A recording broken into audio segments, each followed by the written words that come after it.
कुछ ही दिनों में करुणा की शादी होने वाली थी। उसके ताऊजी और अन्य रिश्तेदारों के साथ मिलकर शादी का इंतजाम कर रहे थे। करुणा को जैसे इस सब बात से कोई मतलब नहीं था। वह बैठकर अपनी माँ को याद कर बस रोती रहती थी।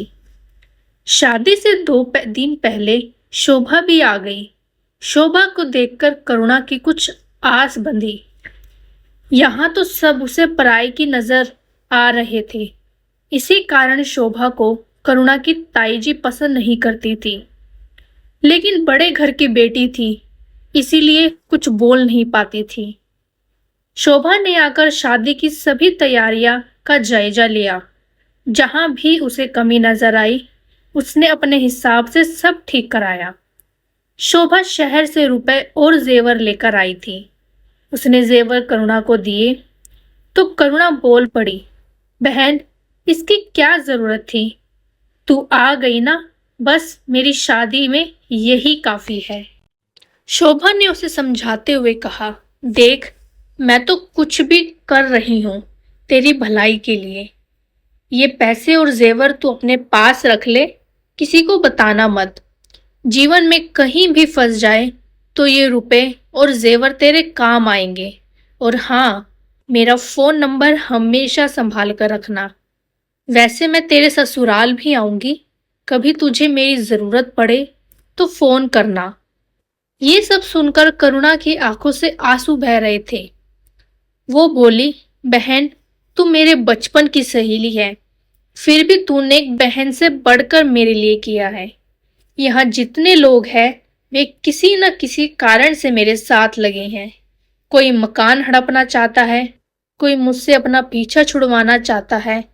मैं तेरा ये उपकार कैसे चुकाऊंगी? शोभा ने उसे डांटते हुए कहा, खबरदार, तो बेकार की बातें की। तू मेरी छोटी बहन है, अब इतना मत सोच और अपने आने वाले कल को सजाने के सपने देखना शुरू कर दे। ये सुनकर करुणा और शोभा दोनों हंसने लगी। समय जैसे पंख लगाकर उड़ रहा था। शादी वाले दिन दोपहर को करुणा के ताऊजी करुणा के पास आए और बोले, बेटी, तेरी शादी का खर्च चुकाने के लिए मैं सोच रहा था तेरे जाने के बाद इस मकान को किराए पर चढ़ा दूं, इससे कर्ज चुक जाएगा। तभी पीछे खड़ी शोभा बोली, ताऊजी, ऐसा कौन सा बड़ा कर्ज हो गया है? इस शादी में ना हम दावत कर रही हैं और ना ज्यादा बारात आ रही है। केवल 5 लोग आ रहे हैं। उनका मान सम्मान करना है और वो तो एक जोड़े में ब्याह कर ले जा रहे हैं। मुझे याद है जब बात हुई थी तो दान दहेज के लिए भी तो पहले ही हमने मना कर दिया था। शोभा की बात सुनकर ताऊजी ने गुस्से में देखा, तुम बच्चे कुछ जानते हो या नहीं? बकवास करनी शुरू कर देते हो। ऐसा ही है तो शाम को बारात खुद संभाल लेना। करुणा ने शोभा को चुप कराते हुए कहा, ठीक है ताऊजी, आपको जो ठीक लगे वही सही है। वैसे भी मैं तो जा रही हूँ, कम से कम इस बहाने घर की सफाई होती रहेगी। ये सुनकर ताऊजी ने घूर कर शोभा की ओर देखा, फिर करुणा के सर पर हाथ फेरकर वापस चले गए। करुणा, ये मकान हड़पने की साजिश है, शोभा ने कहा। करुणा ने उसे हाथ पकड़कर अपने पास बिठाया और बोली, जाने दे शोभा, क्या कर सकते हैं? इन लोगों से बहस करके कोई फायदा नहीं है, वैसे भी किराए पर दे रहे हैं। शोभा चुप रह गई। शाम को बारात आई। सादे तरीके से शादी हो गई। सुबह जब विदाई का समय आया तो करुणा फूट फूट कर रोने लगी। शोभा, ऐसा लग रहा है जैसे मेरा सब कुछ छूटा जा रहा है। शोभा ने उसे संभालते हुए कहा, करुणा, जीवन में आगे बढ़ना पड़ता है। एक घर छूट रहा है तो दूसरा घर मिल भी तो रहा है, चिंता मत कर। शोभा करुणा को आस बांध रही थी, लेकिन उसके मन में भी कई विचार आ रहे थे। कैसे नए घर में रहेगी? उसे वहां कोई कष्ट होगा तो कोई पूछने वाला नहीं है। कुछ देर बाद करुणा की विदाई हो गई। करुणा का विदा करके भारी मन से शोभा भी वापस अपने घर आ गई। शोभा की माँ ने पूछा, बेटी सब ठीक से निपट गया ना? शोभा ने कहा, हाँ माँ, सब ठीक था, बस करुणा बहुत रो रही थी। ये सुनकर शोभा की माँ ने कहा, हाँ बेटा, बेचारी अनाथ है, उसे तो कोई बुलाने वाला ही नहीं है। ये समझो उसका मायका तो खत्म ही हो गया। शोभा भारी मन से शहर की ओर रवाना हो गई। घर पहुंचकर करण को उसने सारी बात बताई। सब सुनकर करण ने कहा, ठीक है, शोभा जब भी फुर्सत हो उसे मिल आना, और रही बात बुलाने की तो किसी त्योहार पर तुम उसे बुला लेना, कभी उसके साथ त्योहार मनाने चलेंगे। शोभा को ये सुनकर बहुत खुशी हुई कि उसके पति का दिल उससे भी बड़ा है। इधर करुणा जब अपने ससुराल पहुंची तो देखा एक टूटा सा मकान है। गांव में घर के आंगन में कुछ औरतें बैठी थीं। कुछ औरतें उसे आगे ले जा रही थी। तभी उसने देखा कि पास ही एक खाट पर एक आदमी बेहोश सा पड़ा था। करुणा उसे देखकर डर गई। तभी उसकी सास ने कहा, अरे डर मत, ये तेरा देवर है, कल शादी की खुशी में ज्यादा ही पी गया, तू अंदर चल। करुणा अंदर एक कमरे में जाकर बैठ गई। मिट्टी से लीपा गया फर्श जिस पर एक चटाई बिछी थी। करुणा को वहां बिठाया गया। घर में काफी चहल पहल थी। कुछ देर बाद करुणा से पूजा करवाई गई। करुणा की सास करुणा से सारे रीति रिवाज करा रही थी। सभी कामों से निपटकर एक औरत ने करुणा से कहा, बहू थोड़ा आराम कर लो, बहुत थक गई होगी। वह एक तकिया दे गई। जाते समय दरवाजा बंद कर गई। करुणा तकिए को सिरहाने लगाकर लेट गई। थकान के कारण उसका शरीर टूट रहा था। कुछ ही देर में उसे करुणा की नींद टूटी। देखा कि रात हो चुकी है। कमरे अंधेरे में था, उसे कुछ दिखाई नहीं दे रहा था। उसने किसी तरह टटोलकर कमरे का दरवाजा थोड़ा सा खोला तो देखा बाहर कई औरतें बैठकर बातें कर रही हैं। थोड़ी देर में एक लड़की कमरे में आई। उसने कमरे की लाइट जलाई। फिर वह करुणा को अपने साथ लेकर आंगन में आ गई। यहाँ शादी की बाकी रस्में निपटाने लगी। कंगन की रस्म के समय अपने पति को ढंग से देखा, वह मुस्कुरा रहे थे। सारी रस्मों के बाद करुणा और उसके पति रमेश को औरतें कमरे में छोड़ आई। राकेश ने करुणा से कहा, देखो इस घर में तुम्हें किसी बात की तकलीफ नहीं होगी। मैं जानता हूँ तुम्हारे घर में अब कोई नहीं है, लेकिन चिंता मत करना, मैं तुम्हारा हमेशा साथ दूंगा। मेरी माँ कुछ सख्त स्वभाव की है। बस एक बात है, मेरे घर में मेरा छोटा भाई बंटी कुछ बिगड़ गया है।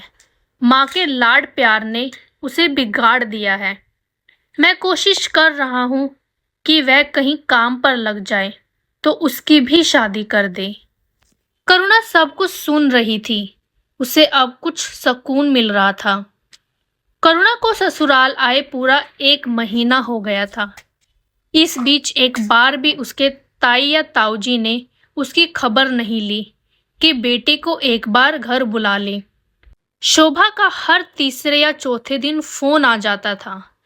रात के समय जब रमेश वापस आते तभी शोभा करुणा से बात करती थी। एक दिन शोभा ने कहा, करुणा, मैं एक बार तेरे ससुराल आना चाहती हूँ और तुझे अपने घर लाना चाहती हूँ। ये सुनकर करुणा ने कहा, शोभा, मैं अभी नहीं आ सकती। दरअसल सर्दी का समय है, मुझे इन्हें सुबह ही खाना बनाकर देना होता है।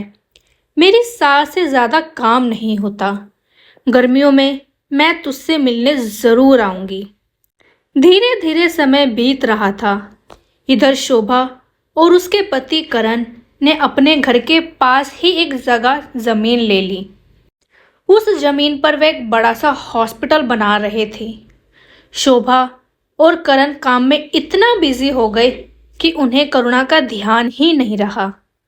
दोनों ने अपनी नौकरी छोड़ दी, बैंक से लोन लेकर पूरा हॉस्पिटल तैयार किया। अस्पताल पूरा होने पर वह सभी सुविधाओं से जुझी था। शोभा और करण दिन रात अस्पताल को सुचारू रूप से चलाने के काम में लग गए, जिसमें स्टाफ को भर्ती करना, सारी मशीनें लगाना, पूरे स्टाफ को ट्रेनिंग देना। इन्हीं सब में 2 साल बीत गए। इस बीच ना तो करुणा का फोन आया, ना शोभा उसे फोन कर पाई। 2 साल बाद एक दिन शोभा अपने घर में बैठी थी, तभी उसे करुणा का ध्यान आया। शोभा ने अपने पति करण से कहा, हे भगवान, मैं तो अपनी परेशानियों में करुणा को बिल्कुल भूल ही गई, ना उसका फोन आया। करण ने कहा, क्या करे शोभा, इतना बड़ा काम था, 1 मिनट भी फुर्सत भी नहीं मिली। चलो अब फोन कर लो। शोभा ने फोन मिलाया, लेकिन फोन स्विच ऑफ था। कई बार मिलाने पर भी जब नहीं मिला तो करण ने कहा, हो सकता है फोन बंद हो। कई बार गांव में रात को लाइट नहीं होती, चार्ज नहीं हुआ होगा, कल मिला लेना। उसके पति को 2 दिन में मैसेज दे देना कि घर जाकर करुणा से बात करवा दे। अगले दिन भी शोभा फोन करती रही, लेकिन फोन स्विच ऑफ था। शोभा एक बार भी करुणा के ससुराल नहीं गई थी, इसीलिए उसे उस गांव का पता भी नहीं था जहां जाकर वह पता कर सके। कई दिन तक जब करुणा से कोई संपर्क नहीं हो पाया तो शोभा ने अपने गांव जाकर पता करने की सोची। एक दिन वह हॉस्पिटल का काम निपटाकर गाड़ी लेकर अपने गांव पहुंच गई। अपने घर जाकर माँ से मिली। उसे देखते ही माँ ने कहा, बेटा, तुझे देखने के लिए तो आंखें ही तरस गई, पूरे 2 साल बाद आई है। शोभा माँ के गले लग गई, उसकी आंखें भी नम हो गई थी। क्या करती, माँ, हॉस्पिटल खोलने के चक्कर में समय ही नहीं मिला। अब ज़रा फुर्सत मिली तो आ गई तुमसे मिलने। चाय नाश्ता करने के बाद माँ बेटी बातें करने बैठ गई। शोभा ने पूछा, माँ, करुणा के बारे में कुछ पता लगा क्या? कई दिन से उसे फ़ोन लगा रही हूँ, लेकिन फ़ोन स्विच ऑफ आ रहा है। शोभा की माँ ने कहा, नहीं बेटी, उसके ताऊ ताई तो ढंग से बात करते ही नहीं, इसीलिए हम उनसे कोई मतलब नहीं रखते। बस इतना पता है कि उसके घर को किराए पर चढ़ाकर उसका ताऊ मज़े कर रहा है और घर बेचने की कोशिश भी कर रहा है। शोभा ने निराश होते हुए पूछा, क्या मैं एक बार उसके ताऊ ताई से मिलकर पूछूं? क्या पता उन्हें पता हो। लेकिन माँ ने मना कर दिया, बेटी, वे तो तुझे पहले ही पसंद नहीं करते, तुझे देखेंगे तो और भड़क जाएंगे। और मुझे लगता है उन्हें भी कुछ पता नहीं होगा, क्योंकि उन्होंने उसे पग फेरे के लिए तो बुलाया नहीं आज तक। वह उस गांव में नहीं आई, ना यहाँ से कोई गया उससे मिलने। लेकिन शोभा नहीं मानी। वह करुणा के ताऊ के घर पहुंच गई। दरवाज़ा खटखटाया। उसकी ताई ने दरवाज़ा खोला। अरे शोभा, तुम बहुत दिनों बाद आई, बताओ क्या काम है? शोभा ने कहा, ताई जी, करुणा की कोई खबर है क्या? आपको कई दिन से उसका फ़ोन नहीं लग रहा। ये सुनकर ताई ने हंसकर कहा, उसके ताऊ ने इतने अच्छे घर में उसकी शादी की है, राज कर रही होगी।